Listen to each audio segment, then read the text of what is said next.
Tonight, at Chicago's darkest night, a crime boss decides to make a fool of a poor maid in front of the entire underworld. He calls her name onto the dance floor, not out of admiration, but to humiliate her. The whole room erupts in laughter, but when the music starts, the laughter dies down. No one suspects that this invisible woman harbors a secret that could change the entire map of the city's underground power structure. Like and comment on the city you're watching to let me know how far my story has progressed. And stay tuned, because this is just the beginning. The Black Rose Gala came once a year, and every year it reminded Chicago's underworld of one simple, brutal truth. There were people in this city who owned the dark, and there were people who merely survived inside it. Serena Vale had spent the last 11 months surviving. She stood in the service corridor behind the main ballroom, her white uniform pressed flat against the cold marble wall, holding a silver tray of champagne flutes she had refilled 3 times already because the guests kept drinking faster than she could keep up. The noise from inside was enormous. Voices layered over voices, laughter that sounded nothing like joy, and underneath all of it the low hum of a string quartet that had been playing for 2.5 hours without stopping. Her feet hurt. The left shoe had a seam that bit into her ankle every time she took a step, and she'd been taking steps since 4 in the afternoon. She was 24 years old, and she felt like something much older. The corridor smelled like floor wax and cigarette smoke drifting in from somewhere she couldn't identify. Through the gap in the service door, she could see slivers of the ballroom, chandeliers the size of small cars, tables draped in black linen, men in suits that cost more than her yearly salary standing in tight clusters, measuring each other without appearing to do so.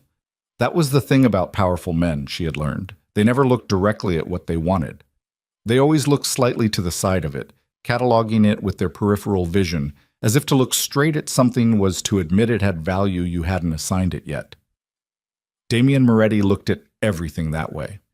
She had worked in his household for 11 months, long enough to know his habits, his silences, the particular way his jaw set when someone had said something that irritated him but hadn't yet risen to the level of requiring a response, long enough to learn which rooms to avoid after 10 at night and which hallways were safe, long enough to understand, without being told directly, the basic architecture of fear that held his empire together. She had never spoken to him, not once. In 11 months of cleaning his private corridors, laundering the sheets in the guest quarters, polishing the floors of rooms she was not allowed to enter fully, only to reach inside with a mop, she had existed for Damian Moretti the way a lamp existed. Functional, ambient, invisible. She preferred it that way. The tray was getting heavy. She shifted it to her other hand and checked the time on the small clock bolted to the corridor wall. 8:47. She had until 10 before the kitchen staff rotation brought someone to relieve her, and then she would walk 6 blocks to the bus stop and take the 47 line home to the apartment she shared with a woman named Dora, who worked nights at a laundromat and whom she barely ever saw, which suited them both fine. That was the plan.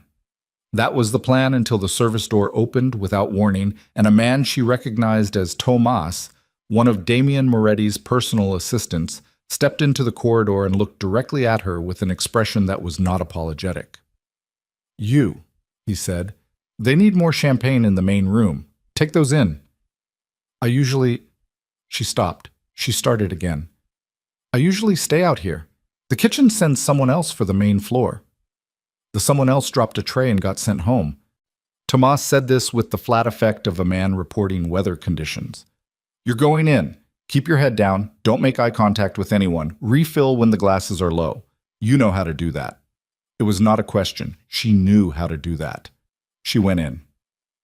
The main ballroom of the Moretti estate had been built in 1924 by a man whose name no one in this room would have recognized, and it had passed through 7 different owners before Damian's father acquired it in 1989 and turned it into the centerpiece of what would eventually become the most feared private organization in the Midwest. The ceiling was 30 feet high. The floors were white Carrara marble imported from Italy, and they were so well maintained that Serena could see her own reflection in them as she moved along the edge of the room, tray raised, eyes exactly where Tomas had told her to keep them, down and forward, tracking the hemline of the nearest table and nothing else. The room was full, maybe 150 people, maybe more. She recognized faces from the photographs that sometimes appeared in the city section of the newspaper, captioned with job titles that had nothing to do with what those men actually did.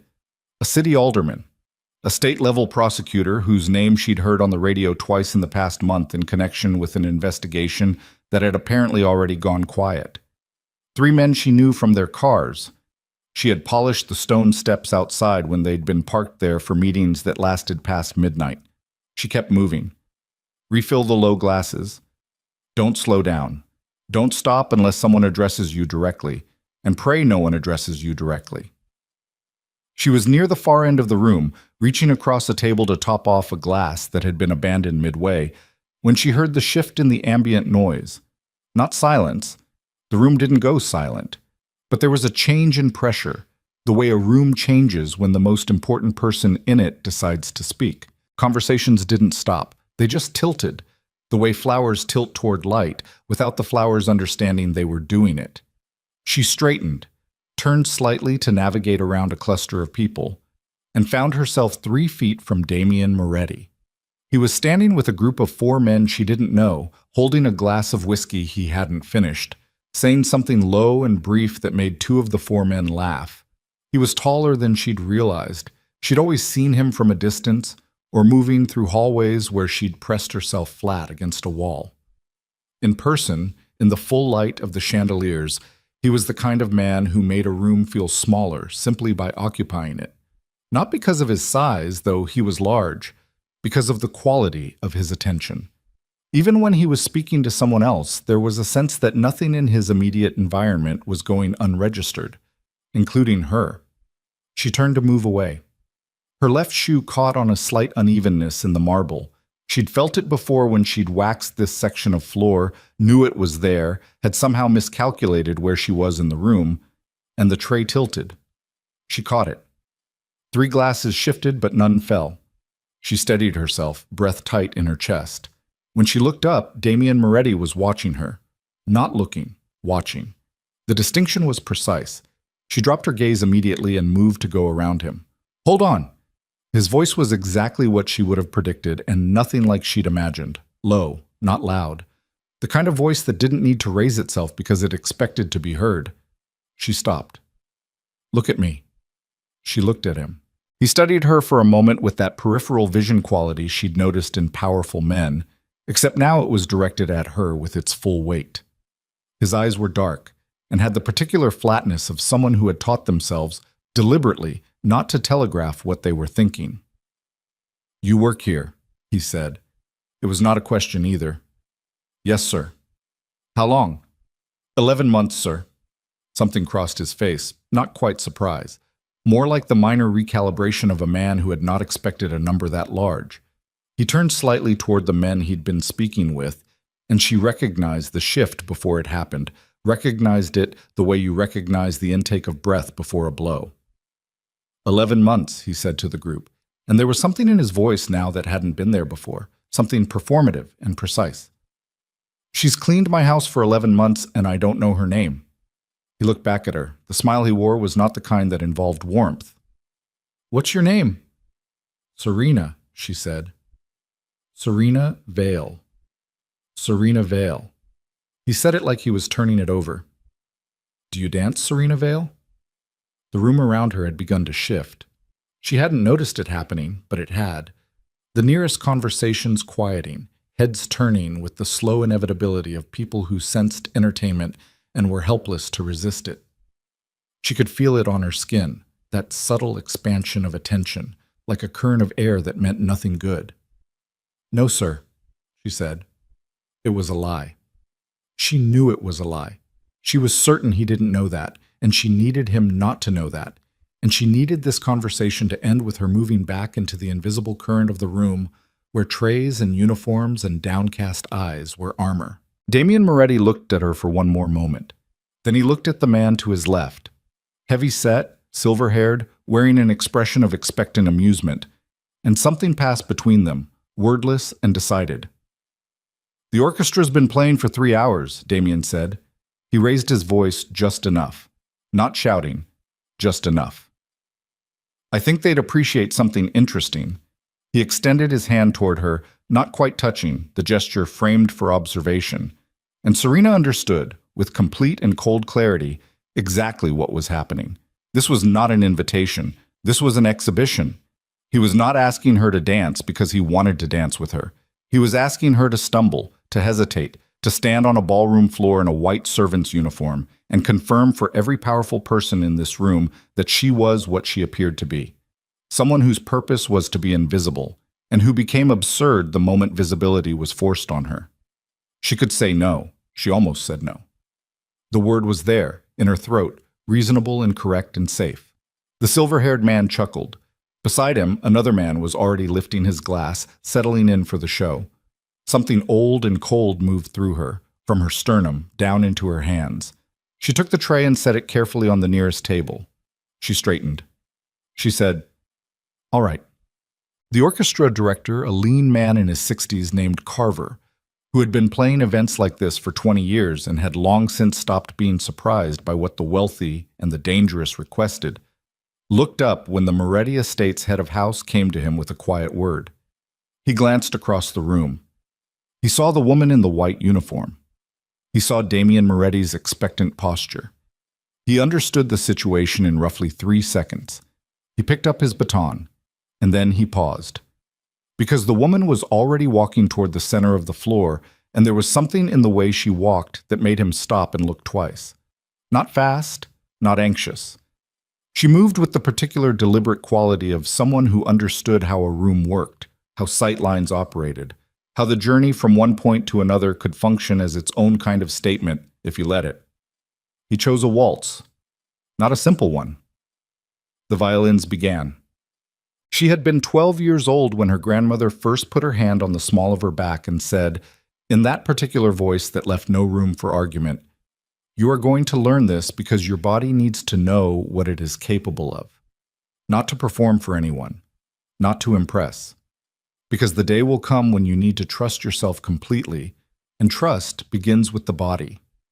Her grandmother had been born in Bratislava in 1941. She had survived things she never named directly, and some she named in fragments, late at night, in the way old people sometimes speak to the dark when they think no one is listening. She had trained in competitive ballroom dancing at a time when such training required extraordinary discipline and no money whatsoever, because money was not available and discipline was all there was.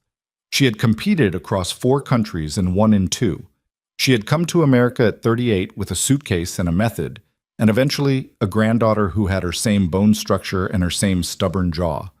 She had died when Serena was 19, before the poverty set in fully, before the jobs that went nowhere, and the apartment that shrank every year, and the particular erosion of possibility that happened quietly, without announcing itself, until you looked up one day and realized you were in a place you had not chosen. She had given Serena 7 years of her method, 7 years of the body knows, of cold mornings in the small living room of a house that smelled like lavender and old wood, of correction and repetition and the understanding that excellence was not a performance, it was a state. Serena had not danced in 5 years. The music found her anyway. She was not thinking about any of this when she stepped onto the floor. She was thinking about the seam in her left shoe and the tray she had left on the table and the fact that she was about to do something that could not be undone, in front of people whose memory was long and whose context for what they were seeing was already fixed. The first bar of music moved through her like a current. Her spine found itself. Her shoulders dropped. Her arms lifted. And something happened in the room. She felt it before she could see it. A change in the sound. Not the music, which continued at the same register, but the ambient noise of voices and glasses and movement that had been the room's constant texture. That texture thinned more. She completed her first turn and caught the faces of the people nearest to her, and what she saw was not the anticipatory amusement she had seen before. It was something else. The silver-haired man had stopped smiling. 3 women near the east wall had turned fully to face her. The alderman she'd recognized earlier had set down his glass. She did not stop. She would not stop. Whatever this was, whatever was happening in the room, the only direction available to her was forward, through the music, through the measures, through the thing her grandmother had given her, and that no poverty or humiliation or 11 months of invisible labor had managed to take away. She danced. The quartet moved with her. She could feel them adjusting, giving the music more room, the way good musicians do when something real is happening on the floor. The waltz opened. She moved through it with the technique that had lived in her muscles for 15 years, not perfectly. She was 5 years out of practice, her body not quite at the precision it had once held. But close enough, her arms carrying the memory of 100 cold mornings, her feet finding the floor the way they were built to find it. She didn't look at Damien Moretti. She looked nowhere, the way her grandmother had taught her. You do not perform for anyone. You do not look at faces. You find the middle distance and you live there. The middle distance. The music swelling, the room. The room had gone almost completely silent. But Damien stood where she'd left him, glass still in his hand, the smile he'd arranged on his face for the room's benefit, now entirely absent. He was watching the woman on his ballroom floor and trying to locate the feeling he was having, which was not a feeling he had a ready category for. He had expected awkwardness. He had expected the specific embarrassment of someone overestimating themselves in public, which was an embarrassment he had weaponized before, and would have weaponized now, casually, without particular malice, not because he disliked her, he had no position on her whatsoever, but because the moment had presented itself and the audience was right, and these things were useful. They reinforced certain understandings about the nature of this room. What he had not expected was this. She was not awkward, she was not stumbling, she was not doing anything that could be called attempting, she was simply dancing. With a completeness that made the space around her feel organized in a way it hadn't been before. With a quality that he had seen, rarely, in people who were operating at the exact intersection of training and something else, something that couldn't be trained, something that either lived in you or didn't. Beside him, the silver-haired man, whose name was Victor Barone, who was 67 years old and who had been attending events like this for 40 years, said nothing, which, for Victor Barone, was an extremely loud statement. Damien heard it. The orchestra was not holding back anymore. He could hear it. Carver, the old director, had leaned into whatever this was. The music was fuller. The room had entirely stopped talking. She completed a sequence, a turn into an extension, her arms finding a line that was almost architectural, and the woman near the east wall made a small, involuntary sound. Not a word, just a sound. The kind people make when they see something beautiful without intending to respond to it. Damien put his glass down. He was not aware of doing it. The last measure arrived and departed, and she held the final position for 2 beats, 3, the music trailing, and then she lowered her arms, and the room came apart. It was not immediate. There was a half-second of silence that felt enormous, the kind of silence that follows something that needs a moment before the response to it is possible. And then the applause started, and it was not polite applause, not the kind that gets produced by people fulfilling a social expectation. It was real. A man near the back of the room stood up, and then 3 more people did, and within 10 seconds the standing ovation was comprehensive. Serena stood on the marble floor breathing. Her heart was going fast. Her hands were shaking slightly, which no one could see because her arms were at her sides. Her left ankle burned where the seam had been working at it for hours. She turned and found Damien Moretti looking at her with an expression she had never seen on a powerful man before. The expression of someone who has miscalculated badly and is in the process of understanding what the miscalculation has cost him. She held his gaze for 1 second. Then she walked back toward her tray. She picked it up. She was reaching for the nearest glass when a hand closed around her wrist. Not Damien, someone she didn't know.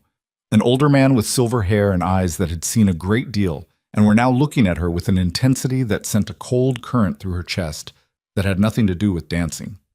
He was staring at her neckline, at something beneath the collar of her uniform where a thin chain rested against her sternum, her grandmother's pendant. She never took it off. She never thought about it. It was simply there, the way her own skin was there. The old man's face had gone the color of old ash. "Where?" he said, and his voice was not the voice of a man asking a social question. "Did you get that?" She tried to step back. His grip held. "That pendant," he said. "That mark." His eyes moved from the chain to her face, and she saw something in them that she had no framework for. Recognition, and behind it, something that looked almost like fear. "What is your name? Your full name?" "Let go of me," she said. He did not let go. "Your family name," he said. "What is your family name?" And the party continued around them, oblivious, the applause fading, glasses being raised, and no one noticed what was happening in this small corner of the room except one man standing 8 feet away who had put down his drink and was watching with the absolute concentrated stillness of someone who had just recognized that something had shifted in his world, something he didn't yet understand but knew. With the certainty that came from 20 years of surviving in rooms like this one, that he needed to understand very soon. Damien Moretti took one step toward them, and from somewhere in the crowd behind Serena, barely audible beneath the resumed sound of voices and music, came the soft, specific click of a safety being released. The click was small, barely anything, the kind of sound that gets swallowed whole in a room full of voices and crystal and the residual warmth of applause. Most people would not have heard it. Most people were not listening the way Damien Moretti had trained himself to listen over 20 years of rooms where the wrong noise meant the wrong outcome. He was moving before he'd consciously decided to move. His hand found Victor Barone's wrist first, not Serena's, not the threat he couldn't see yet, because Barone was the known quantity, the old man with the gray face and the grip that hadn't released, and you cleared what was in front of you before you addressed what was behind. He applied pressure to the inside of Barone's wrist, not violently, just at the specific point where the tendons ran close to the surface, and Barone let go of Serena with a sharp exhale through his nose. "Step back," Damien said to him, very quietly. Barone stepped back. His eyes never left Serena's neckline. In the same motion, Damien turned, putting himself between Serena and the direction the sound had come from. His hand was at his side. Behind him he heard Serena's breathing, fast, controlled, the breathing of someone who was frightened and refusing to let it show, and he cataloged that without looking at her because he needed his eyes on the room. The room was still moving, still talking. The standing ovation had dissolved back into the normal churn of a party, and no one in the immediate vicinity appeared to have heard what he'd heard or registered what was happening in this particular 8-foot radius. That was either luck or staging, and he didn't believe in luck. His head of security, a man named Reeves, who was built like a doorframe and who Damien paid an exceptional amount of money to be precisely where he was needed, materialized at his left shoulder within 4 seconds. "Southeast corner," Damien said. "Just that." Reeves moved. Damien turned to Serena. She was holding the tray, both hands on it, white-knuckled, the glasses on it trembling slightly with the fine vibration of her grip. Her face was doing the thing faces do when the person behind them is fighting very hard to keep the face from saying what the body already knows. Her jaw was set. Her eyes were moving across the room in small, deliberate arcs. Not panicking, mapping. He noticed that. The mapping. "Come with me," he said. "I have to finish my—" That wasn't a suggestion. She looked at him. Something moved behind her eyes, woke anger maybe, or the particular kind of pride that gets activated by being told what to do by the wrong person at the wrong time. He watched her decide against it. She set the tray on the table. He walked. She followed. The corridor behind the east service door was narrow and smelled like cold stone and the faint industrial residue of cleaning products, and Damien registered dimly that she would know this smell, that this was the world she moved through every day he'd been operating in his own, and he filed that thought away without examining it, because there was no time. Reeves was already on his earpiece. Damien could hear the low exchange without being able to make out the words. "Talk," Damien said to Serena. "About what?" "The pendant." Her hand went to her neckline involuntarily, reached for the chain, stopped, dropped back to her side. "It was my grandmother's." "What is it?" "It's a pendant." "Don't do that," he said. Not harshly, just precisely. "I don't have patience for it right now. Victor Barone has been in this business longer than I've been alive, and he went the color of a sheet when he saw it. So what is it?" She looked at him for a long moment. The corridor light was the bad kind, fluorescent and unforgiving. and in it he could see things the ballroom light had softened. The tiredness around her eyes, the set of her shoulders that came from months of labor, the specific quality of wariness that belonged to someone who had learned not to trust offered information. "I don't know," she said. "You don't know what the pendant is. I don't know what it means to him, to whoever that was. His name is Victor Barone." "That means nothing to me." Reeves came back. He bent toward Damien's ear and said 4 words. Damien went still. "How many?" he said. "2 confirmed, possibly 3. Armed. 1 confirmed." Serena was watching this exchange with the expression of someone doing math very quickly. "What?" she said. Damien looked at her. He made a decision, not the kind that required weighing options, the kind that arrived whole and without debate, because the alternative was something he could not tolerate, and the reason he could not tolerate it was something he would not examine right now. "There are men at this party who came here to kill you," he said. She didn't flinch. He hadn't expected her to. "Why?" "That's what I'm going to find out." He looked at Reeves. "The East Tunnel. Go." The tunnel beneath the estate ran from a door behind the east wine cellar to an exit point beneath the gardener's outbuilding 400 meters north of the main house.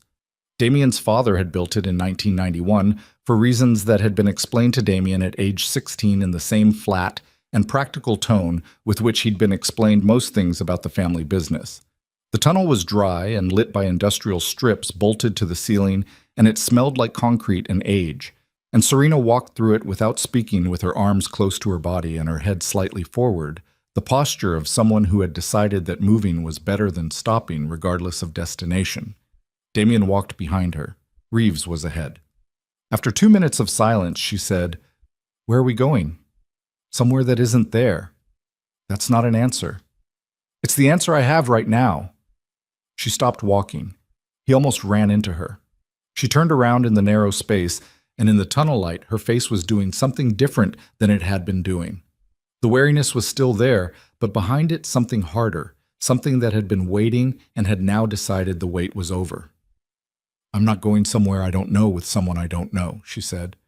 "I've been working in your house for 11 months. I have cleaned your floors and your bathrooms and your windows, and I have never once been addressed by you as anything other than furniture.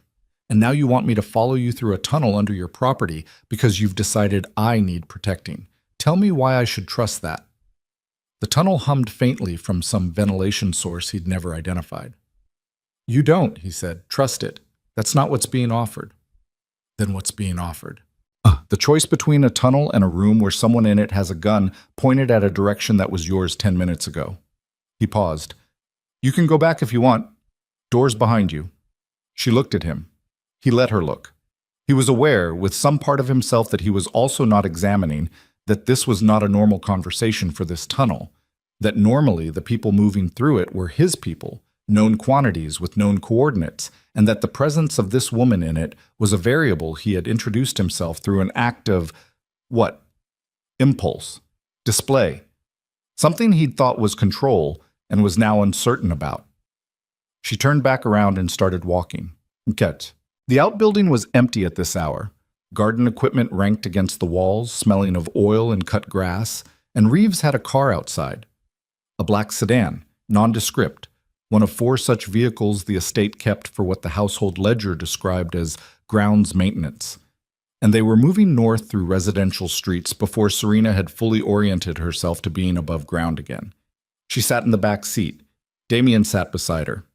The distance between them was approximately 18 inches, which, in the context of what had just happened, was either a lot or nothing at all. "The pendant," he said again. She pulled the chain from beneath her collar. The pendant was small, about the size of a large coin, dark metal, the face of it bearing an engraved design she'd looked at so many times, it had lost its specific character and become simply familiar. A rose, stylized, with a geometric border. She'd assumed it was decorative, the kind of thing a woman of her grandmother's generation wore because she'd been given it. Damien looked at it without touching it. His expression gave nothing away, but she had spent 11 months in proximity to the specific quality of his silence, and she had learned, without intending to distinguish between his silences. This one was the kind that meant recognition. You know what it is, she said. He didn't answer immediately. Damien. He looked up at her. The first time she had used his name. She felt it land, and she didn't take it back. It's a Valente mark, he said. The name meant nothing to her. She said so. It wouldn't, he said. It was before your time, before mine almost. The Valente family they were significant. In this city. In this network. He stopped. Started again more carefully. 20 years ago they were gone. The whole family, inside of 6 months. Death, disappearance, some combination of both. The business was absorbed into other structures. The name went away. He looked at the pendant again. Nobody has worn that mark since. She sat with that for a moment. The car moved through a yellow light. Outside, Chicago was doing what it did at this hour. Alive, relentless, indifferent. My grandmother's name, she said slowly, was Elsa Vale. She paused. She told me Vale was shortened. From something longer. She never told me what. The silence that followed had a different texture. Valente, he said. She didn't say anything. How much did she tell you about her past? Almost nothing. The truth of that had never bothered her until exactly this moment. She said the old country was the old country, and America was something else, and you built the new from the ground up. She said this twice a week approximately from the time I was 5. She heard her own voice going slightly flat, the vocal equivalent of the thing her face did when it was managing something it couldn't yet process. She died when I was 19. There was a lawyer with a letter she'd left, a bank account with $4,000 in it, and a box of things I was supposed to keep. The pendant was in the box. What else was in the box? Documents. Most of them in a language I couldn't read. Some photographs. She stopped. There was a photograph of a man and woman I didn't recognize. On the back it said Luca and Marina. That was all. She watched Damien's face and saw something she had seen on very few faces in her life. The look of a man who was doing the calculation and arriving at a number he had not expected. Luca Valente, he said, and Marina Valente. They were the last heads of the family. He turned to look at her fully, and there was something in his eyes that was neither the flat assessment of the ballroom nor the strategic focus of the tunnel, something more direct and also more careful. They had one child, a daughter, born before the family fell. The daughter was never found. He paused. The assumption was that she was dead. The car was very quiet. My parents, Serena said, and her voice came out smaller than she'd intended, disappeared when I was 3. My grandmother told me they had an accident. She never said what kind. She moved us 6 months later. She looked down at the pendant in her palm, the engraved rose, the geometric border. She moved us she said from overseas. I always thought she meant. She stopped talking because she didn't know what she had always thought, had never questioned it, had accepted the absence the way children accept the foundational absences of their lives, as weather, as given, as the shape of the world rather than an event within the world. Damien said carefully, Serena, don't. She closed her hand around the pendant. Don't say it out loud right now. He didn't. The car took a turn she didn't track, and they moved for a while in silence that was now a different kind of silence than any of the silences before. Maid. The safe house was a townhouse in a neighborhood that appeared completely ordinary, which was the point. Reeves opened the door and moved through the interior checking rooms with the systematic efficiency of someone for whom this was as routine as unloading a dishwasher, and Damien waited in the front hallway with Serena. And for the first time since the tunnel, she got a full look at him in still light. He looked tired. Not the tiredness of one night. The accumulated tiredness of a man who had been operating at a certain pitch for a very long time and had become so accustomed to it that he'd stopped registering it as a state. There was a tension in his jaw she recognized from the hallways of the estate and now understood as permanent rather than situational. Sit down, he said, not unkindly. I'm fine standing. He let it go. He took out his phone and made a call, turning slightly away. She caught fragments. A name she didn't know, the word Barone used twice, and then a pause followed by something she heard clearly. Find out who gave the order. When he turned back, his face had reset to the flatness of the ballroom. Victor Barone is 67 years old, he said. He was a secondary figure in the Valente organization before it collapsed. He moved into his own structure afterward, built himself up over 20 years. He's been at this event every year for the past decade. He sat down, finally, on the edge of a chair that didn't look designed for sitting on the edge of. He recognized the mark tonight, which means he knows what it represents, which means he either wants to protect it or he's one of the people who took it in the first place, she said. He looked at her. I'm not stupid, she said. Someone destroyed the family and took their territory. Those people would have strong reasons to make sure no heir ever appeared. She felt the sentence land in her own chest as she said it, felt its specific weight. Tonight I appeared. Yes. So the men at the party were not Barones, or they weren't only Barones. We're still working out the geometry. He leaned forward, elbows on knees. There are 3 families who absorbed Valente territory. All 3 were at the gala tonight. The quiet in the room was the kind that pressed. You shielded me, she said. Back there, when you turned. You put yourself between me and tactical decision. Was it? He didn't answer. She looked at him steadily. You didn't know any of this when you did it? I knew someone had fired a weapon in my house, he said, which is a problem regardless of who the target is. Right. Don't read into it. I'm not reading into anything. She sat down finally because her legs were finished pretending. The ankle was throbbing. She was so tired that the tiredness had gone past feeling and become a kind of static. I'm trying to understand what is happening to my life. He was quiet for a moment. Then he said, with a directness that surprised her, Your life was already complicated. You just didn't have the information to know why. She laughed. It wasn't a happy sound. My grandmother raised me to work hard and ask no questions and trust that what she didn't tell me was for my protection. She shook her head. I cleaned your floors for 11 months. I took the bus. I ate whatever was cheap. That was my life. It wasn't complicated. It was just... She stopped. Small. It wasn't small, he said. It was buried. She looked at him. There's a difference, he said. Before she could respond, Reeves came back into the room and said 2 words that changed the temperature of everything. Barone's here. Damien stood up. Here, he said. How? He followed the car. He's outside. He says he's alone. Reeves paused. He says he needs to speak to the girl. He says... Another pause. The pause of a man relaying something he finds difficult to organize. He says he knew her mother. The room held its breath. Serena stood up. Her legs had remembered how to work. Her hand found the pendant through the fabric of her uniform, and she held it there, pressed flat against her sternum, and she looked at Damien and said, Let him in. Serena, let him in. Damien looked at her for a long moment. Then he looked at Reeves. Reeves went to the door. And Victor Barone walked into the room, and he was not the same man who had gripped her wrist with the gray face of something ancient and afraid. He was smaller, somehow. His hands were in front of him in a gesture that was neither threatening nor entirely at peace, and his eyes went to her immediately and stayed there. And what was in them was something Serena did not have a word for, but recognized in the cellular way you recognize things that have to do with grief. I have been waiting, he said, for 20 years to look at that face.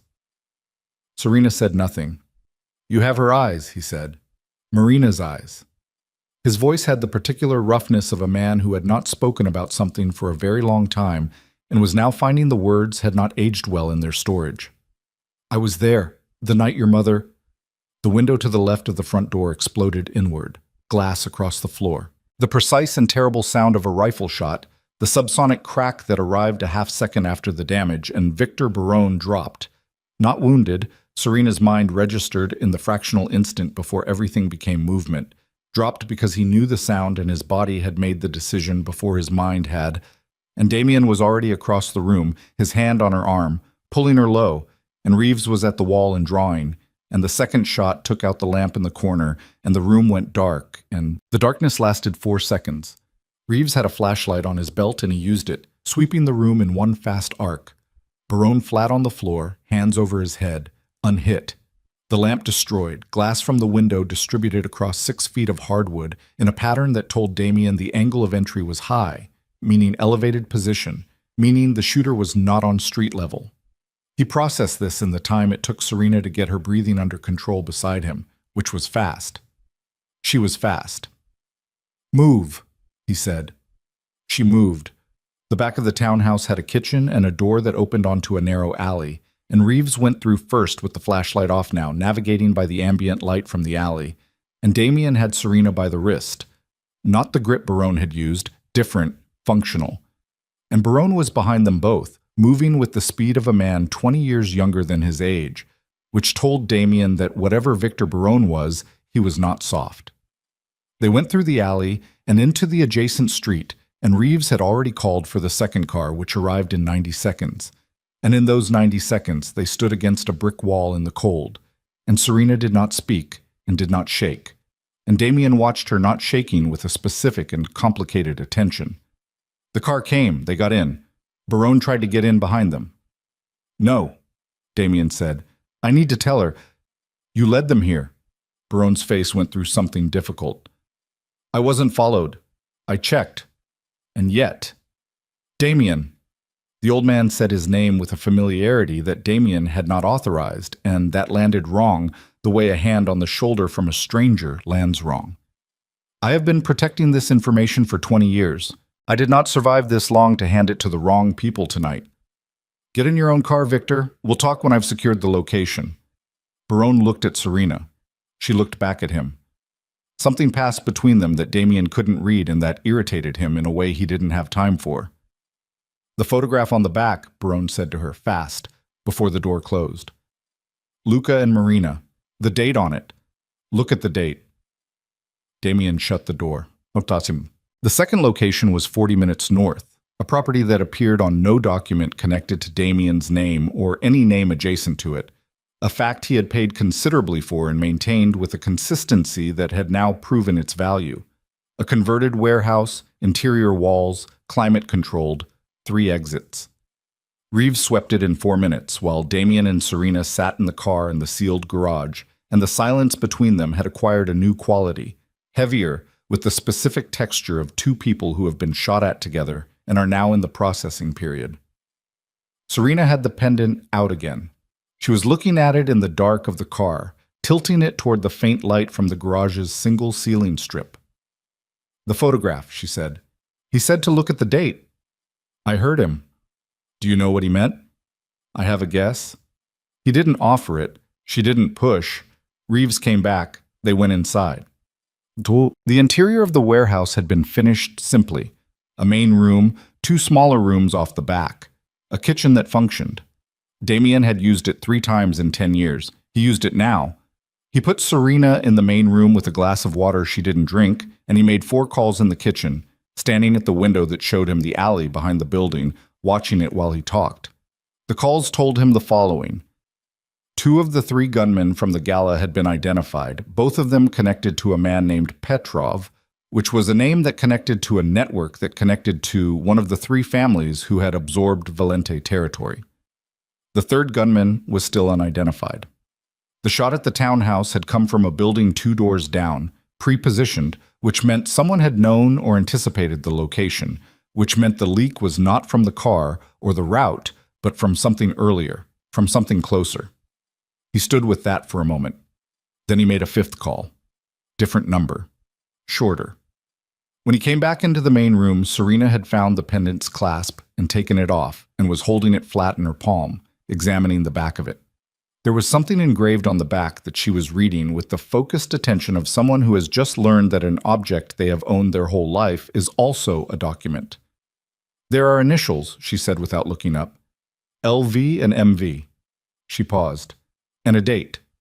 "What date?" "September 14th. She looked up. 1999. Damien sat down across from her. "My parents disappeared in 1999, she said. "My grandmother moved us. She moved me. 6 months after. I was 3. She told me—" She stopped, reorganized. "She told me they had an accident. She said it was sudden. She said there was nothing to be done. Her voice was doing the flat thing again, the management thing. But underneath it, something was moving that the flatness could not entirely contain. She gave me the pendant when I was 7 and told me to keep it always. She said it was a family heirloom, nothing more. She was protecting you, Damien said. I know that. The sharpness in her voice was not aimed at him, but he received it anyway. I know she was protecting me. What I don't know, what I have never known, is what she was protecting me from. And it turns out I have been carrying the answer on a chain around my neck for 17 years without knowing what the question was. She set the pendant on the table between them. The engraved rose caught the light. Tell me what you know, she said. All of it. Not the version where you manage what I can handle. He looked at her. I cleaned your house for 11 months, she said. I have been shot at twice tonight. I think I have earned the unmanaged version. He considered that. Then he said, the Valente organization controlled 7 territories across Chicago and 2 in Detroit. Luca Valente built it over 15 years. He was not what most people in that business were. He ran it with a different framework, fewer casualties, more infrastructure, schools in certain neighborhoods, legitimate business fronts that actually functioned as legitimate businesses. He paused. He had enemies because of it. Because of the schools. Because of the legitimacy. Because what he was doing, done completely, would have changed the structure of the whole network, made it harder for the people who ran on pure violence to maintain territory. He was, without intending to be, a threat to a system that had worked for a long time. He turned the pendant over with one finger, not picking it up. 3 families decided the threat was more significant than the truce. They planned it over 2 years. The night of September 14th, 1999, Luca and Marina Valente attended a private gathering. They didn't come home from it. The room held very still. Their daughter was 3 years old, he said.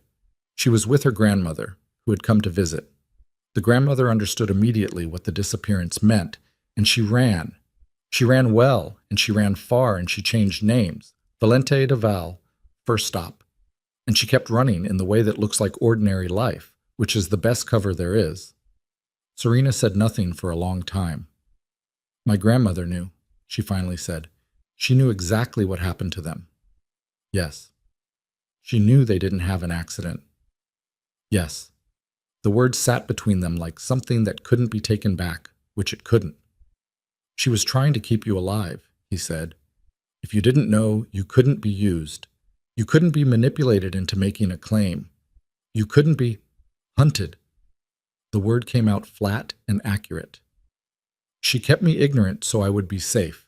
And the night I happened to dance at the wrong party, in the wrong room with the wrong piece of jewelry around my neck, the ignorance stopped working. She picked up the pendant, closed her hand around it. 20 years of running, and she did everything right, and it still ended with someone shooting through a window. Damien watched her hand closed around the pendant, the knuckles not white. She wasn't gripping it, she was holding it, and the distinction felt important in a way he couldn't entirely name. Victor Barone, she said. He said he was there, the night they... I know what he said. What does that mean? Was he involved in what happened to them, or wasn't he? I don't know. That's not good enough. I know it isn't. He leaned forward. Which is why Barone needs to talk, fully, with no audience and no exits. She looked at him steadily. Bring him, Atem. Barone arrived 40 minutes later, escorted by 2 of Reeves's people, and he walked into the warehouse main room, and he looked tired in a way that had nothing to do with the hour. He looked like a man who had been carrying something for 20 years, and had arrived at the place where the carrying was going to end, one way or another. He sat across from Serena without being told to. He looked at her face for a moment with that same expression, the grief recognition, and then he straightened and looked at his hands. I was Luca's second, he said, for 6 years. I knew the organization from the inside, and I knew what the other families thought of what he was building, and I knew by early '99 that something was being planned. I tried to warn him. He stopped. He didn't believe me. He thought the truce held. Luca was brilliant at most things. He was not good at believing that people he'd worked alongside could want him dead. Did you go to the gathering? Serena asked. No, Barone said it, looking directly at her. I was supposed to. I didn't go. His jaw moved. I have spent 20 years knowing that if I had gone, I might have changed what happened, and also knowing that if I had gone, I would also be dead, and those two things have never resolved into anything comfortable. Who planned it? 3 men. 2 are dead. Natural causes, separate years. The third is still... Who? Barone was quiet. Victor.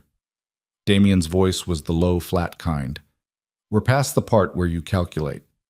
Barone looked at Damien, then at Serena. Then he said, his name is Aldrich Voss. He was the smallest of the 3 at the time. He absorbed the least territory, took the least visible role. He spent 20 years building in the background while the other 2 became visible targets. Barone paused. He is the most dangerous man in this city, and almost no one in the current generation knows his name. I know his name, Damien said. Serena looked at him. He's been at my table, Damien said. The way he said it had an edge to it, something she hadn't heard from him before. Not anger exactly, but the specific quality of a man confronting a blind spot. 3 times in the last 2 years. I thought he operates as a consultant for legal structures. He stopped. He's been watching you, Barone said, specifically, because you're the largest independent structure that hasn't been absorbed into his network, because you're the last significant piece that doesn't belong to him. He looked between them. And now you have her, which means he has 2 reasons to move, Damien said. Tonight, Barone said. I think he moves tonight. The gala was already a setup, not for her. He didn't know she'd be there. But when she appeared, when the pendant appeared, the gala became something else. He leaned forward.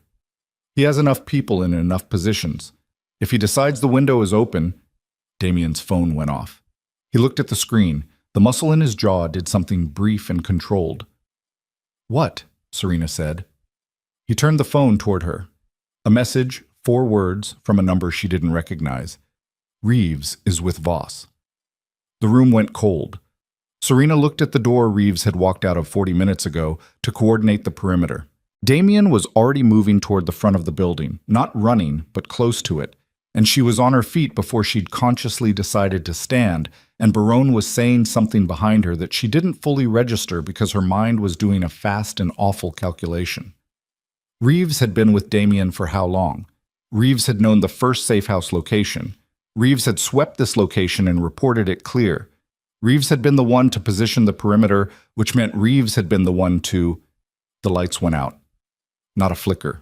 A full cut, immediate, the kind that meant the external source had been severed, not a breaker. The kind that was done deliberately by someone who knew where the external source was, which was not information that appeared on any document, but which was absolutely something you would learn if you spent 20 minutes walking the perimeter with the specific intention of learning it. In the darkness, Damien said, Southeast exit, now. She moved toward his voice. Her hand found his arm in the dark, and she grabbed it not because she needed to be led, but because contact in total darkness was orientation, was the difference between moving fast and moving into a wall. He registered the grip and moved, and she moved with him, and behind them Barone was breathing hard and following by sound. The southeast exit was a fire door that opened onto a narrow exterior passage between the warehouse and the building adjacent. Damien hit the bar release and the door opened and the cold air came in, and for 1/2 second everything was possible. The passage was there, the passage was empty, and then the figure at the end of it moved out of the shadow, and she knew the shape before the figure raised his weapon because she had been in proximity to that shape for 11 months. Reeves, 40 feet away, dark clothes, the gun already up. Damien stopped. She stopped beside him. How long? Damien said. His voice was the flattest she had ever heard it. Reeves said nothing. How long, Marcus? Long enough, Reeves said. And the particular quality of the 2 words, not apologetic, not performing, just landed and done, told her this was not a man in conflict. Whatever calculation had been made before tonight and had been maintained with the cold functionality of someone who had simply been waiting. Barone had come through the door behind them. She heard his sharp intake of breath. Drop it, Reeves said. He was not talking to Damien. He He was looking at her. The pendant. Drop it on the ground. Don't, Damien said. I'm not talking to you. Reeves took 3 steps forward, now 30 feet. The pendant on the ground and you walk. Both of you. That's the offer. Serena looked at the pendant in her hand. She hadn't realized she'd been holding it, had taken it off the table when she stood, automatic, the body keeping what the body knew was important. She looked at Reeves, at the gun, at the distance between them. She thought about her grandmother in a small living room that smelled like lavender, saying trust begins with the body. She thought about Luca and Marina Valente, September 14th, 1999, attending a private gathering and not coming home. She thought about 20 years of running dressed as ordinary life. She closed her hand around the pendant. No, she said. Reeves moved the gun 2 inches toward Damien. Last offer, he said. And in the 3 seconds that followed, 3 things happened nearly simultaneously. Damien moved left, drawing the gunfire away from her. Barone, 67 years old and apparently not as finished as he looked, went right and low with the speed of someone who had made this kind of calculation before. And Serena, without thinking, without planning, with the complete absence of strategy and the complete presence of something older than strategy, ran forward directly at Reeves and closed the 30 feet before his aim had fully reacquired and hit him with her full weight, shoulder into his chest, the way her body knew how to move because her body had always known how to move. And the gun discharged into the ceiling of the passage, and they went down together onto the concrete, and the pendant pressed hard into her palm, and she thought, with strange clarity, that her grandmother had been right about. The concrete was cold, and the weight of Reeves was considerable, and the gun was somewhere between them in the tangle of it, and Serena's shoulder screamed from the impact, but she did not stop moving because stopping was the only option that ended badly. She had his wrist. Both hands on his wrist, the gun hand, pressing it into the ground with everything she had, which was not enough. He was bigger and heavier and recovering from the surprise faster than she needed him to. And then Damien was there, his knee on Reeves's chest, his hand on the gun, and the 3 of them were a single violent knot on the concrete floor of the passage for 4 seconds that felt like much longer. And then the gun was in Damien's hand, and Reeves went still. Not surrendered.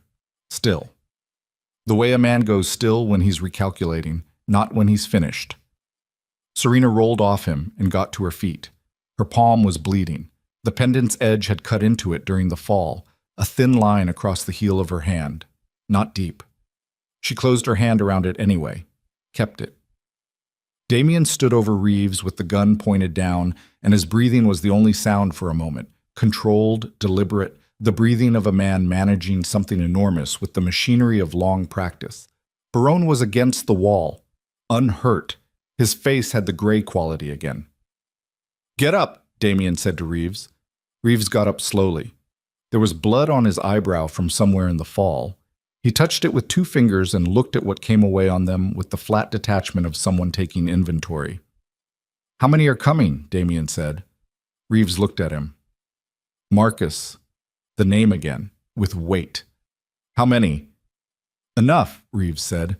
That's the 2nd time you've said that word. It's not an answer. It's the only answer I have.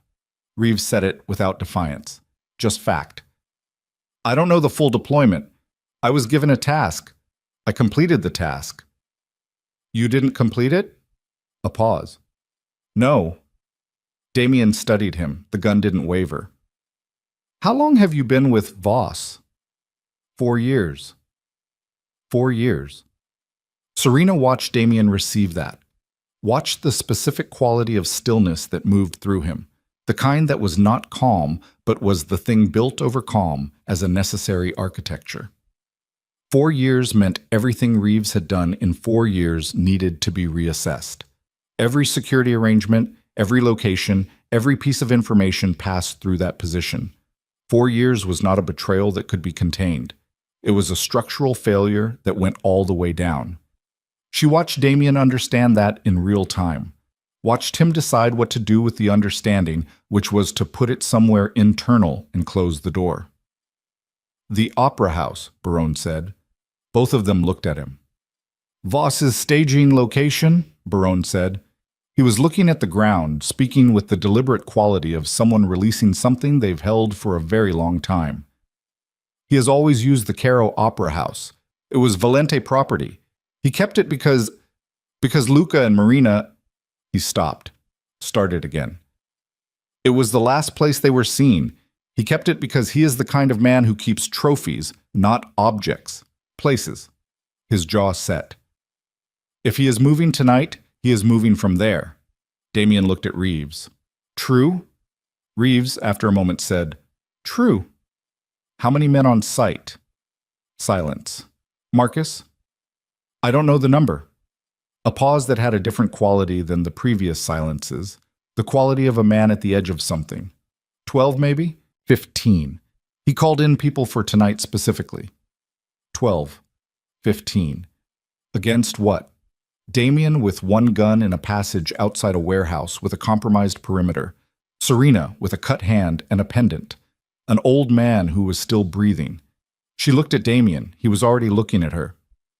We go, she said. Serena, we go. She heard herself say it and felt the truth of it in her chest before she could analyze it. The specific and irrevocable truth of someone who has stopped running. He had my parents killed. He's been running from a 3-year-old girl for 20 years. Tonight I showed up. She looked at the pendant in her bleeding hand. Tonight I stopped letting him run from me and start running at him. Damien looked at her for a long moment. Then he looked at Barone. Can you get people to the Caro in 40 minutes? Barone said, I can get 8. Get 12. I can try for 12. Try harder. He looked at Reeves. Something moved across his face that was not mercy and not rage, but was something in the difficult geography between them. You have one choice left. You know that. Reeves said nothing. You come with us, or I leave you here and someone eventually finds you. Your choice aligns with your odds. He paused. I know you know this building better than anyone. I know you positioned the perimeter, which means you know every approach. That knowledge has a value tonight. The gun stayed up. But I will not carry a liability into a building with 15 armed men, so make a choice and make it fast. Reeves looked at the ground. Then he looked up and said, I'll take you in through the south, so... The Caro Opera House had been closed for 11 years. It sat on a street that had been commercial once and was now in the particular state of urban pause. Not declined, not developed, just waiting. And from the outside it looked like what it was, a beautiful abandoned building, its facade still intact, its marquee empty, its doors sealed with boards that were more symbolic than structural. They came in from the south, not through the doors. Reeves had been right about one thing, or right enough. He knew the approach. He led them through a service access on the building's south face that required moving through a neighboring property's basement and up through a passage that smelled like 70 years of accumulated dark. And Serena moved through it with her shoulder still screaming and her hand wrapped in a strip of cloth Damien had torn from his own shirt without commentary, the cut held closed, the pendant inside her fist. Damien was ahead. 2 of Barone's people, the first to arrive, more were coming, were behind. Barone himself was outside coordinating, which was the right call and which he'd accepted without argument, which told Serena something about what he thought his remaining usefulness was in close spaces. Reeves was between Damien and the 2 men, watched from both sides. He had not been given a weapon. He had been given the specific mercy of being allowed to be useful, and he was using it. They came up through the passage into what had been the building's south service wing. Storage rooms, costume racks still draped in rotting fabric, a prop room that held the ghosts of 100 productions in the form of furniture under dust sheets. The building around them was not silent. They could hear voices, not words, just the ambient sound of men deployed in a space, the particular acoustic of a group of people trying not to make noise and making it anyway. Damien stopped, held up a hand. Everyone stopped. He listened. Moved 2 fingers to the right. They moved right. The backstage area opened onto the stage itself through a set of heavy curtains that had once been crimson and were now the color of dried blood, which Serena noted with the part of her brain that was still noticing things. And through the gap in the curtains, she could see the stage proper, and beyond it, the main house. The seats, row on row in the darkness. The the balconies rising on either side, the ceiling high and vaulted and full of shadow. And in the middle of the stage, under a single work light, someone had rigged to a generator, sitting in a chair with the posture of a man entirely comfortable with the space around him, was Aldrich Voss. She had not known what she expected.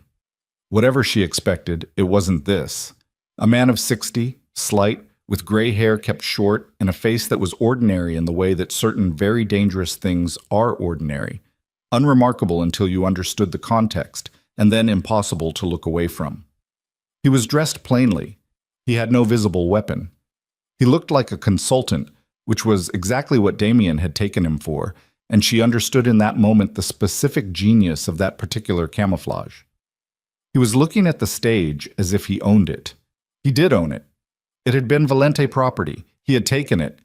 She counted the men she could see without moving. 4 on the stage floor, 2 at the far doors, 1 on the left balcony, 7 visible. More she couldn't see. Damien crouched beside her at the curtain gap, and she felt the warmth of him. Not as a comfort, as information, as the physical fact of someone present and alive. And he said, at the lowest possible register, "We wait for Baronne's people." "How long?" 20 minutes. "He knows we're here." A pause. "Probably." She looked through the curtain at Voss. He had not moved. He was looking at the stage the way a man looks at something he's thought about for a long time. "He's been here before," she said. "He comes back here." "Yes." "Why?" Damien was quiet for a moment. "Because he needs to believe it was worth it." She thought about that. She thought about what it meant to take something from someone, not the territory, not the business, but the 2 people who built it, and then spend 20 years returning to the place where you took it, trying to feel the thing you thought taking it would give you. She thought about what kind of emptiness that produced over 20 years, and she felt no sympathy for it, none, but she understood its shape. "He's going to keep doing it," she said. "Yes." "Until there's nothing left to come back to." She looked at Damien. "Or until there's someone here who won't let him." He looked at her. She stood up. "Serena." She was already moving through the curtain. She walked onto the stage in the white servant's uniform she had put on 16 hours ago in the staff room of the Moretti estate, the pendant in her hand, the cut on her palm seeping slowly through the cloth wrapping, and the work light hit her, and she stopped walking in the middle of it and looked at Aldrich Voss. He looked at her. She watched him see her, watched him process the uniform, the pendant, her face, watched something move through his expression that was not surprise. He had known she was in the building. She had been right about that.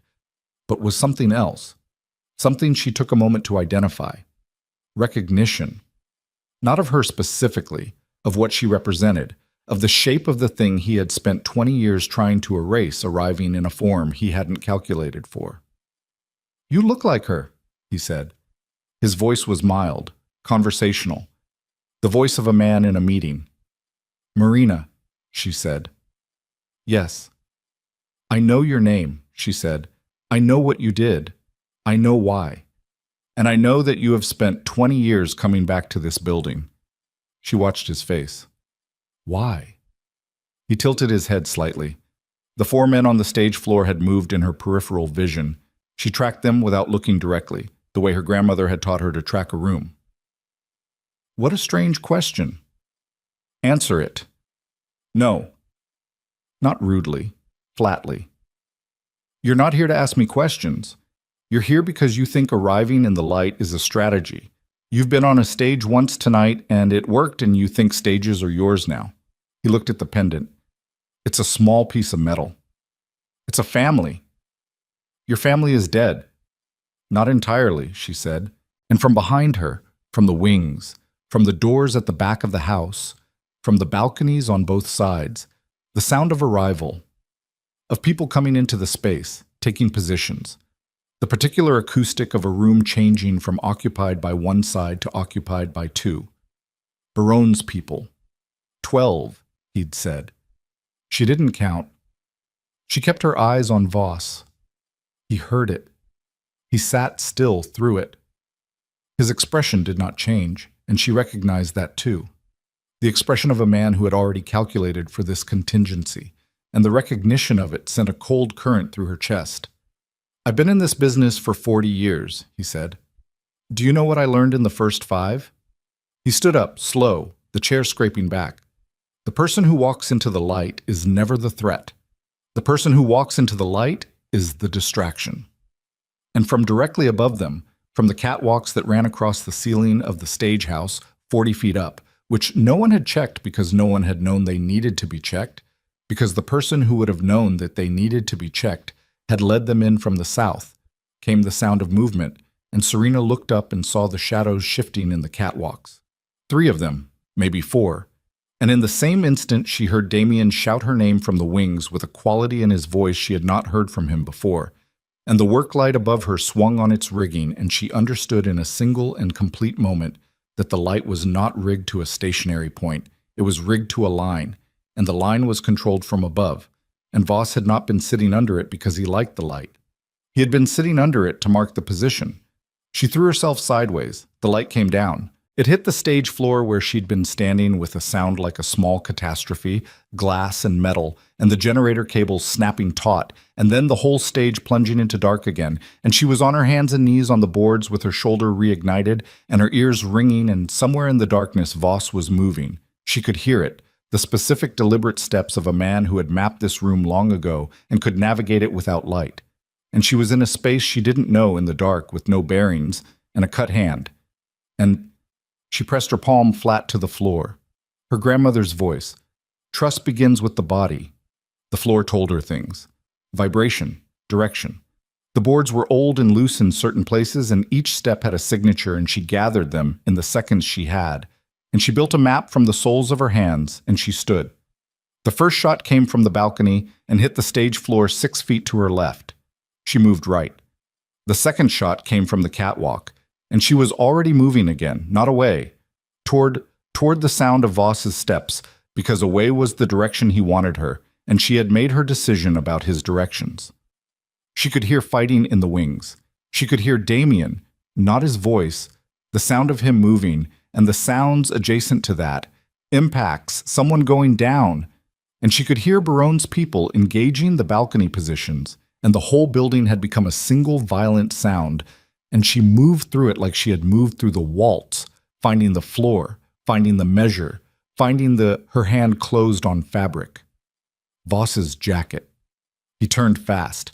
She was already inside his reach, which was not a position she had planned, but was the position she was in, and she used it. She drove her elbow up and made contact with his jaw and felt it in her own shoulder, like a repayment for every insult her body had taken tonight, and he made a sound and went sideways, and she went with him, staying inside, staying close, because close was the only place she was bigger than him. He caught her wrist, twisted. She went with the twist instead of against it, rotated her whole body, broke the grip. He reached for her throat. A light came on. Not the work light. Something smaller. A tactical flashlight from the direction of the wings. Damien or one of Baronne's people. The beam sweeping and finding the stage floor and then finding them. And in the light she could see Voss's face clearly, 6 inches from hers, and what she saw on it was not fear. It was focus. Pure and cold and undistracted. He was not afraid of her. He was still calculating. His hand found the pendant, the chain, her fist still closed around it. And he pulled. The chain bit into the back of her hand and she held on, and he pulled harder and she felt the chain cutting and she did not open her hand. "Drop it," he said. "You first," she said. And in the flashlight beam she saw something pass through his expression. A small, brief, involuntary thing, there and gone, that she would later understand was the first moment Aldrich Voss, in 40 years of operating in these rooms, encountered something he had not specifically prepared for. Not a threat, not a weapon. The specific and immovable quality of someone who had decided, at the bottom of everything, that there was nothing left to lose, and therefore nothing left to calculate. He had taken everything from her family. He had not anticipated that, 20 years later, what remained would be standing on this specific stage, bleeding, holding a piece of metal that cost nothing and meant everything. Refusing, his hand was still on the chain. She could feel the links biting into the heel of her cut hand, the specific thin fire of metal against an open wound, and she registered it the way you register pain when you have decided pain is not the relevant variable. Noted, filed, not acted on. Her grip did not loosen. Voss pulled harder. She pulled back. They were standing 18 inches apart in the flashlight beam, and the fighting was still happening around them. She could hear it in the balconies, on the catwalks, the specific sounds of people hitting the ground and people staying up. And Voss had the particular focus of a man who had narrowed his entire operational field to this one point, this chain, this piece of metal that he had apparently decided was the axis on which everything turned. Maybe it was. Maybe he was right about that. Damien came through the dark from the left side and hit Voss with his shoulder at full speed, and the three of them went down in a tangle on the old stage boards, and the chain snapped. Not broke. The clasp gave. The pendant came loose. She felt it happen, felt the chain go slack in her fist. Her hand came up and she had the pendant. The pendant was there, in her closed palm, the clasp broken, but the thing itself intact. And Voss was under Damien on the stage floor with one arm trapped behind him and the other searching for purchase and finding none. She stood.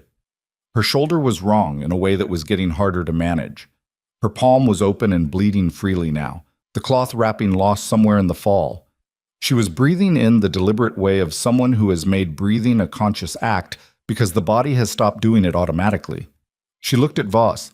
He was on his stomach. Damien had his weight across him and one hand at the back of his neck, and the gun pressed to the side of his head, and Voss had gone still. Not the recalculating still, a different still.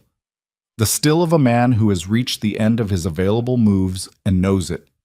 The sounds in the building were changing. The fighting was resolving. She could hear it the way you hear a storm turning, the random violence of it becoming more directional, more concentrated. The sounds of Baronne's people consolidating position in the dark. A light came on in the balcony. Then another. Someone had found the secondary power source. The Cairo Opera House assembled itself out of the dark in pieces. Its ceiling, high and cracked and beautiful. Its empty seats, row on row, their velvet rotted to a memory of velvet. Its stage, wide and bare except for the three of them and the wreckage of the work light, and 20 years of dust undisturbed until tonight. Voss turned his head as much as Damien's grip allowed, and looked at her. Just looked, with the flat, total attention of a man doing a final assessment of something he had not correctly calculated. "You're bleeding," he said. "I know. You should have dropped it. I know that's what you think." He was quiet for a moment. The building settled around them. From the balcony a voice called down. One of Baronne's people, confirming something in a low, clear tone, and what they confirmed was that the men on the catwalks were down and the men at the doors were disarmed, and what remained of Voss's deployment was in the process of being contained. 12 men, Reeves had said. Maybe 15. It had been 14. 3 were in the catwalks. 4 had come in through the back of the house.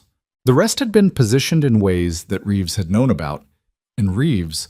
She thought about Reeves and what Reeves had done in the South Passage and what that act would cost him, had laid them out before Baronne's people arrived. Not all of it charity, some of it the particular calculus of a man choosing which debt he could partially repay. 4 of Baronne's people were hurt, 1 badly. A man named Correa, who had taken a shot in the upper chest and was being stabilized on the floor of the main house by 2 others who knew what they were doing. She had seen him when the lights came back, and she looked at him now from the stage, and she held that. The specific weight of a man she had never met taking a bullet in a building that was her legacy, her inheritance, her name made concrete. She held it. She did not put it down. Voss was bound and seated in the chair he had started the evening in, which had a symmetry that no one acknowledged and everyone registered. The work light had been replaced by 3 tactical lamps positioned to cover the stage, and the opera house in their combined light had a stark and unglamorous reality that felt appropriate. All the beauty of the architecture still present, but no longer able to function as atmosphere. Just structure. Just bones. Baronne came in from the South Passage. He looked at Voss with a stillness that was different from the stillness of men who were managing anger. His stillness was old.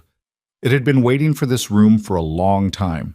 He walked to the center of the stage and he stood in front of Voss, and the two men looked at each other with the specific quality of people who share a long and damaging history and have arrived at its final chapter with no illusions about what it cost. "Victor," Voss said, as if greeting him at an event. "Don't," Barone said. Voss closed his mouth. Barone turned to Serena. She was sitting on the edge of the stage, her legs over the side, her injured hand wrapped in fresh cloth that Damien had found somewhere and had wrapped himself, working with a careful precision she had not expected and had not commented on. She looked at Barone. "What you asked me," she said, "earlier, in the townhouse, before the window." She paused. "You were going to tell me you were there. The night of September 14th, you said you were there." "I was there," he said. "Tell me the rest of it." He sat down in the nearest chair, the careful way of an old man whose body was making its own inventory. "I arrived late. I told Damien I had been warned and didn't go, but that was the shortened version." His jaw worked. "I arrived late. The gathering was in a private room on the second floor of a building that no longer exists on Carlin Street. When I got there, the room was already done. Luca was gone. Marina was..." He stopped, restarted. "Marina was still alive when I found her, for a few minutes." The stage held its breath. "She told me the child was safe. She had made sure of it. Had called Elsa 2 days before, when she understood what was coming, had put arrangements in place. She made me promise." He looked at Serena directly. "She made me promise that if the child was alive and hidden, I would leave her that way, that I would not find her, that I would not surface her into this world." He paused. Marina understood what surfacing would mean. She had lived in this world her whole life. She knew what a Valente heir would attract. "She was right," Serena said. "She was always right." He said it with the simplicity of someone who had held that truth for 20 years without ever being able to speak it to anyone who mattered. "I kept the promise. For 20 years. He looked at the pendant, which she was still holding. "Tonight you surfaced yourself, without knowing, and He stopped. "When I saw the mark, I panicked. I grabbed your wrist and I was not gentle about it. I'm sorry for that." Serena looked at him. The apology sat between them, real and imperfect and late, and she did not rush to resolve it. "She died right after," he said. "Marina, she was already..." He stopped. He looked at his hands. "I've been coming to the edge of this city's network for 20 years, close enough to watch, far enough to honor the promise, waiting for something I couldn't have named." He looked up. "And then a maid danced at the Black Rose Gala, and the whole room stopped breathing, and I looked at her face, and I knew." Serena's throat was doing something she did not allow it to complete.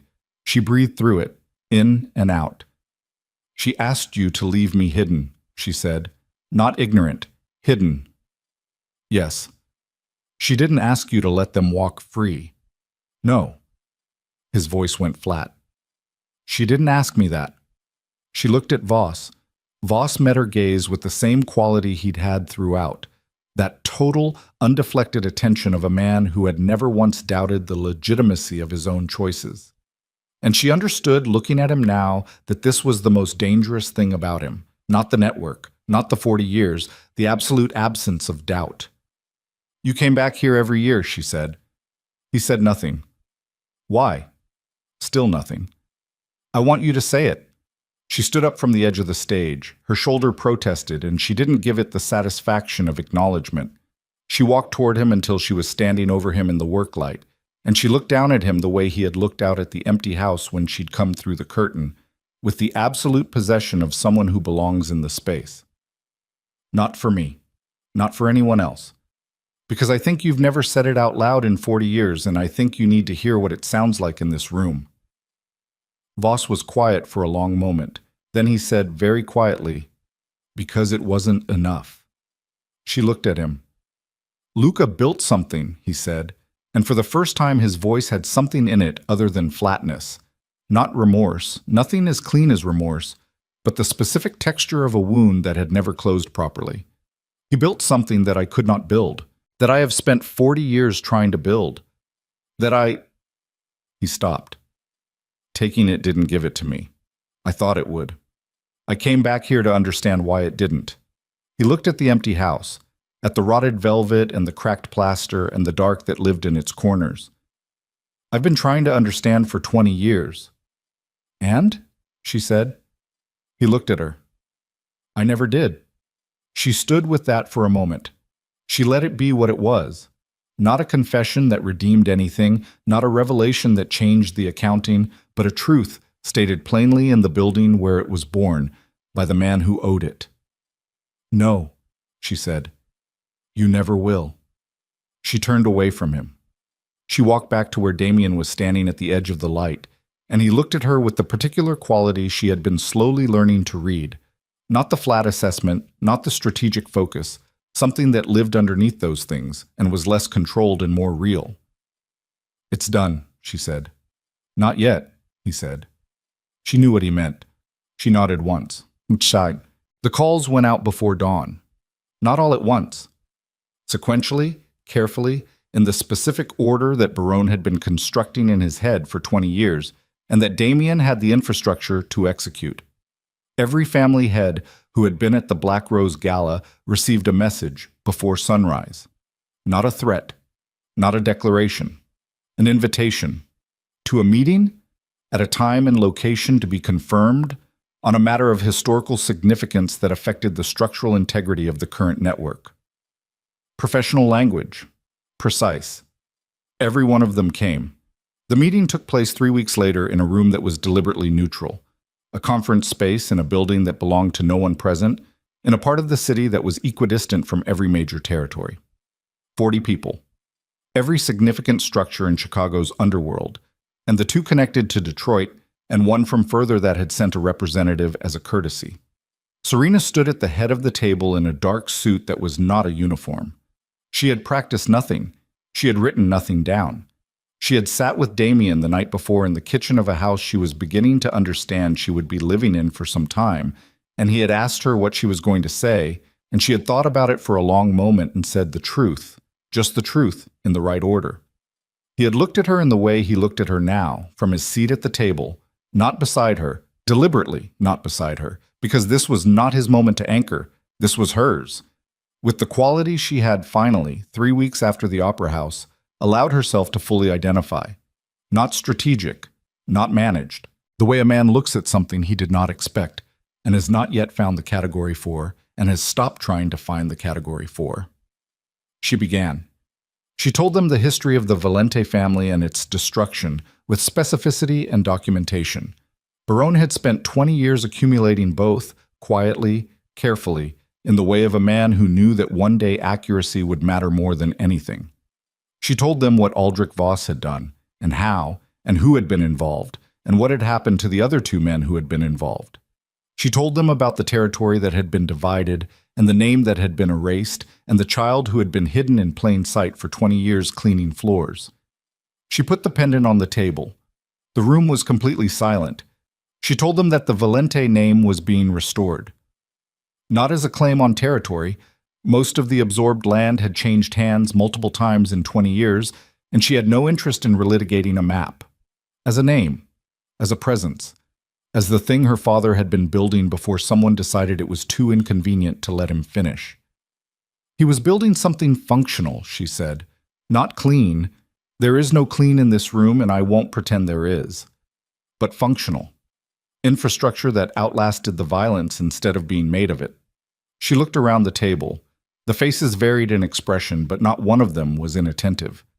I know what this network has been since he died. I know what Voss built in his place. I know what the last 20 years cost in territories that used to be different. She paused. I'm not here to offer an ultimatum. I'm here to demonstrate a presence. The Valente name exists. I exist. What you do with that information is your own calculation. She picked up the pendant. But I will not be invisible again. The silence held for another moment.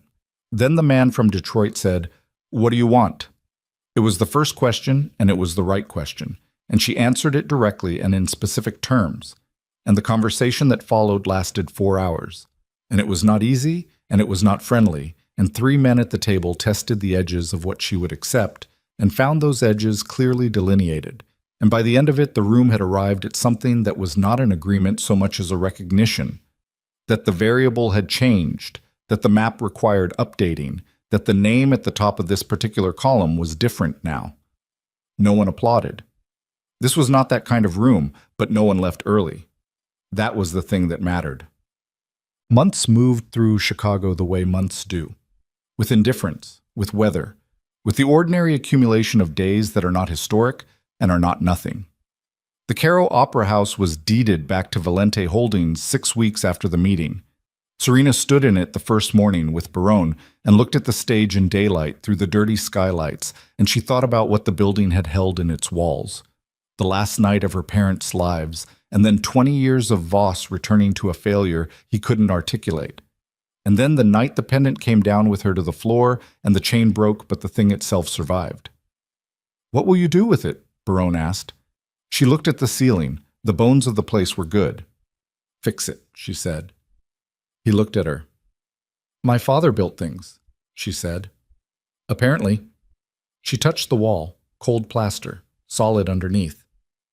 "I want to see what that looks like from the inside." She re-established the Valente name, not with ceremony but with paperwork and presence, the two most durable materials available. She built the administrative structure carefully, with Barone's knowledge and Damien's infrastructure serving as adjacent resources rather than foundations. Because the foundation needed to be hers, that much she understood without being told. She made decisions that were sometimes wrong and corrected them. She made alliances that cost her things she had not fully valued until she spent them. Reeves was tried internally. The network had its own processes for this, which she was now part of, and the outcome was not death, which surprised several people, and was not freedom, which surprised no one. He served a specific and defined function in a specific and defined location, which was a form of accounting that she had proposed, and that Damien had looked at her sideways about for a long moment before agreeing. She had thought about Marcus Reeves in the South Passage, choosing to lay out Voss's positions. She had thought about what that choice cost him and what it was worth, and she had arrived at a number that was not zero. She thought about her grandmother often. She thought about Elsa Vale in a small living room putting a pendant in a box next to documents in a language she never taught her granddaughter, leaving instructions with a lawyer, building the most elaborate and patient form of love available to someone who could not afford to be visible about it. She thought about the cold mornings, and the correction and the repetition and trust begins with the body, and she understood now that her grandmother had been giving her more than technique in those mornings. She had been giving her the only inheritance she could transfer without leaving a trail. She thought about Luca and Marina Valente, September 14th, 1999.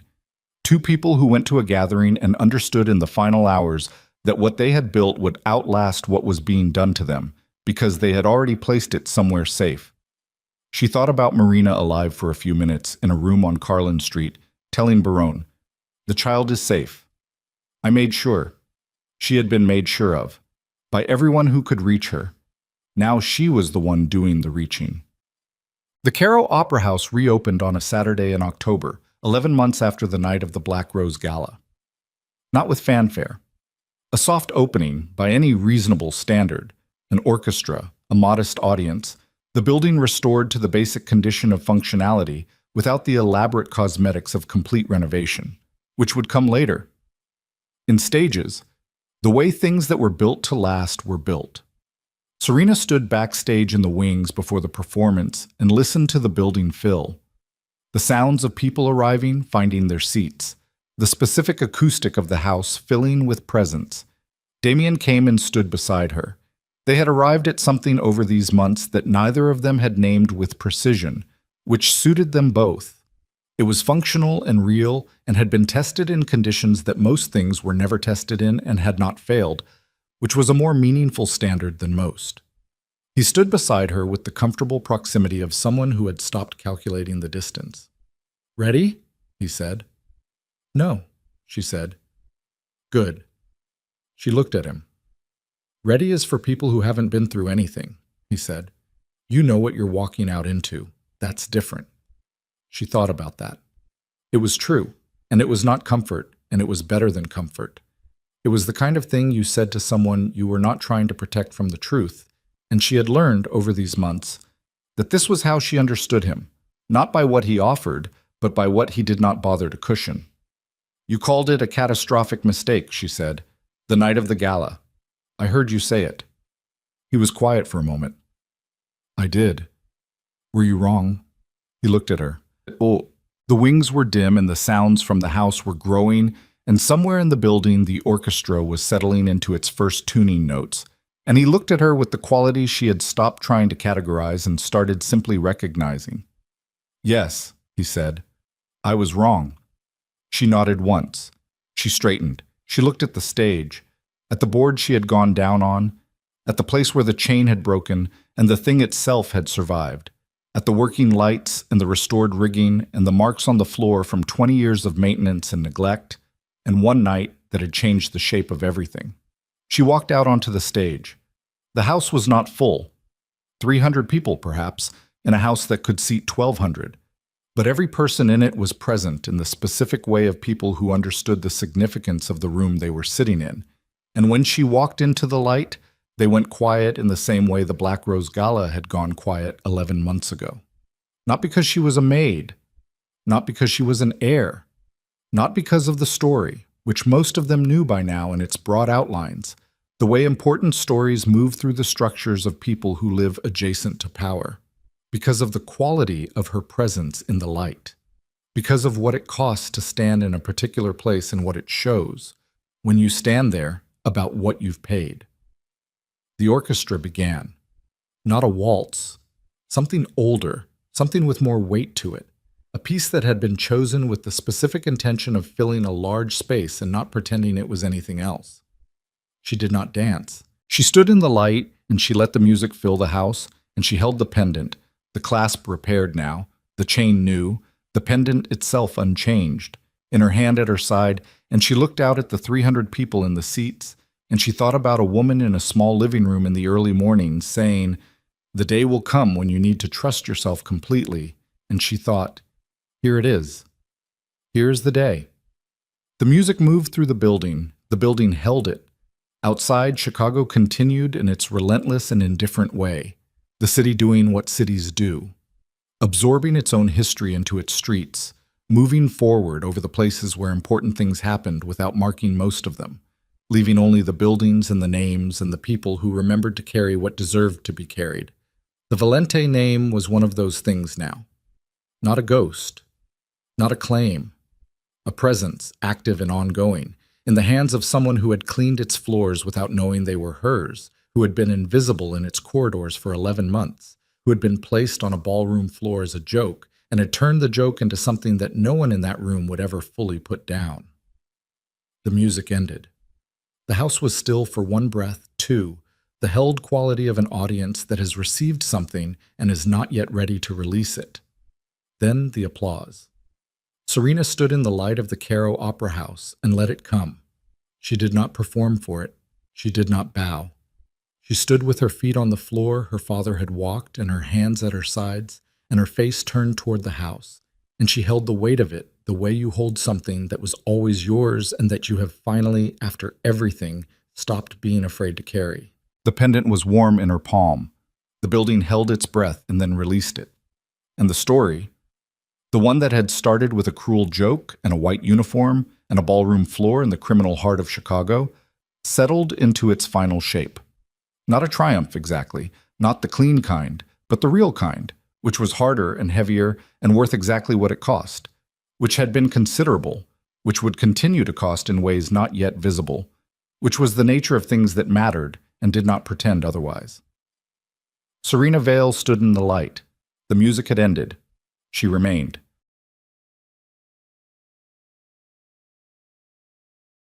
They invited her to the party to be their joke. They thought she would tremble, bow her head, and disappear in silence, just as she had done for the past 24 years of her life. But that night, before hundreds of Chicago's most powerful men, the man feared by the underworld knelt before the waitress, and no one in the room dared to breathe a word. This is the story of a woman invited as a joke, and leaving as a legend. Like, comment your city, so I know how far this story has come. And stay tuned, because what happens at the end will leave you speechless. Elara Quinn woke up that morning the same way she woke up every morning, to the sound of pipes groaning in the walls and a ceiling that needed fixing 6 months ago and still hadn't been fixed. She lay there for a moment, staring at the water stain above her bed. It had spread since last winter, creeping outward in a ring the color of weak tea, and sometimes when the light was bad, she thought it looked like a map of nowhere. She'd stopped caring about it somewhere around the same time she'd stopped caring about a lot of things. Not because she was broken, but because caring cost energy, and energy was something she rationed now, like a resource she couldn't afford to waste. The alarm on her phone had already gone off twice. She silenced it both times without thinking. Chicago in November did not forgive you for sleeping in. The cold came through the single-pane windows with a kind of casual violence, the kind that didn't announce itself, just settled into your bones while you weren't paying attention. She pulled the blanket tighter and closed her eyes for 11 more seconds. She counted them. 11 was the number she allowed herself. Then she got up. The bathroom mirror in the apartment on West Willow Street was cracked in the lower left corner, a hairline fracture she'd taped over with a strip of electrical tape that had since gone gray. She brushed her teeth, washed her face with water that took 2 minutes to get warm, and looked at herself the way a person looks at their car before a long drive, checking for damage, not looking for beauty. She was not ugly. She'd been told she was not ugly.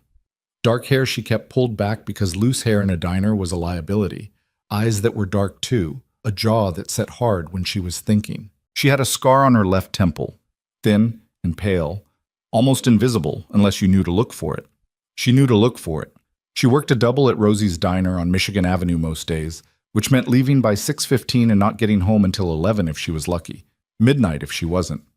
Today was Tuesday, which meant the morning rush would be bad because Tuesday mornings were always bad, which meant she needed to eat something before she left because there was no time once she got there. She ate standing at the kitchen counter. Instant oatmeal, half a banana, black coffee she made in the small machine her mother had left behind. The coffee was the one thing in the apartment she kept clean without thinking about it. Everything else accumulated, dishes, mail, the exhaustion that lived in her shoulders, but the coffee machine she wiped down every day. Her mother had been dead for 14 months. Alara did not think about this in the mornings. In the mornings, she did not think about anything that required more than 15% of her brain. She had learned to partition herself this way years ago, when the hospital bills started stacking up and thinking too much about any one thing would have made it impossible to do all the others. She finished the oatmeal, rinsed the bowl, put on her coat. Outside, the wind off the lake came at her sideways. Rosie's was not a bad place to work if you understood what it was. It was not a place that pretended to be something else. The booths were vinyl, cracked in the seats, and the menus were laminated and sticky along the edges, and the cook, whose name was actually Rosie, had a voice like gravel in a blender and no patience for anything she considered theatrical. Alara had worked there for 3 years. She was good at it, not in the way that gets noticed, but in the way that makes a place function. She remembered orders without writing them down. She kept her tables clean. She showed up. The morning rush came and went. By 10 o'clock, the place had emptied out enough that she could breathe, and she was refilling the salt shakers at table 4 when Devin Marsh came in through the front door. Devin was a line cook at a restaurant 2 blocks away, and he came into Rosie's sometimes on his days off because Rosie made better eggs than his own restaurant, a fact that delighted Rosie and annoyed him in equal measure. Alara liked Devin because he didn't require anything from her beyond the transaction. He sat down, ordered coffee and eggs, and pulled out his phone. "You look terrible," he said when she brought the coffee. "Thanks, Devin." "Like, worse than usual. You sleeping?" "Enough." "That's not the same as yes." She didn't answer. She set the coffee down, wrote his order on her pad even though she didn't need to, and went back behind the counter. Through the pass-through window, she could see Rosie cracking eggs with a precision that looked almost violent, the shells splitting clean every time. The envelope was on the counter when she turned around. She hadn't seen anyone leave it. It was cream-colored, thick stock, the kind of paper that communicated money before you even touched it.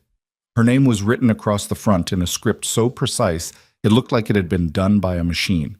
Not printed, actually written by a hand that had been trained to write that way. She picked it up. She thought about not opening it. She opened it. Inside was a single card, cream to match the envelope, embossed at the top with a crest she didn't recognize. 2 interlocked A's beneath a crown, rendered in gold ink that caught the fluorescent light. Below the crest, in the same precise hand,